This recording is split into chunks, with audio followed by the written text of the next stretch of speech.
Hi, this is Dr. Philip Cordova with Chiropractic in Houston, Texas.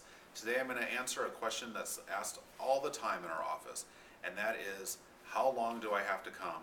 Or why can't this be fixed all in one visit? So the thing about chiropractic that's different than just say like taking a drug is that it's really a process. It's very similar to like putting braces on the teeth, right? You wouldn't put braces on your teeth and then put them on and then the next day expect that your teeth would be straight. Or let's say you go to the gym and lift a bunch of weights and then expect that the next day you would be huge and be like Arnold Schwarzenegger. Chiropractic is a process. That means that the vertebrae are used to being out of alignment. We do an adjustment which helps bring them back closer to the right alignment, but then the muscles that are used to holding them back here will slowly start to pull those vertebrae right back out of place again.